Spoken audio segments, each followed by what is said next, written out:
বিটিচিত মুছলমানক উচ্ছেদ কৰা নহ'ব, চৰকাৰী ভূমিত থকা লোকক মাটিৰ পট্টা দিব হাগ্ৰামাৰ চৰকাৰে। এক নম্বৰ মাটিৰ পট্টা, এই মাটিৰ পট্টা দিয়াৰ পিছত আৰু কিবা উচ্ছেদৰ কথা আহে নেকি? এই ভিডিঅ'টো আপোনালোকে যিমান পাৰে শ্বেয়াৰ কৰি দিয়ক, কিয়নো সকলো ধৰ্মৰ লোকক মাটিৰ পট্টা দিবলৈ সাজু হাগ্ৰামাৰ মহিলাৰী। শপত গ্ৰহণৰ পিছতে আৰম্ভ হ'ব এই কাম।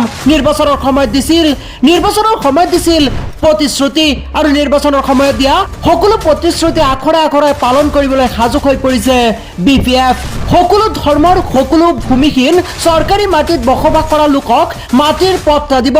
মাটিৰ পট্টা দিয়াৰ পাছত আৰু উচ্ছেদৰ কথাই নাখে, অৰ্থাৎ বিটিচিত মুছলমানকে আদি কৰি সকলো ধৰ্মৰ লোকক মাটিৰ পট্টা দিব হাগ্ৰামাৰ চৰকাৰে, আৰু নহয় বিটিচিত উচ্ছেদ অভিযান। নিৰ্বাচনত দিয়া প্ৰতিটো প্ৰতিশ্ৰুতি আখৰে আখৰে পালন কৰিবলৈ সাজু BPF চৰকাৰ। সকলো ভূমিহীন চৰকাৰী মাটিত বসবাস কৰা লোকক মাটিৰ পট্টা দিব।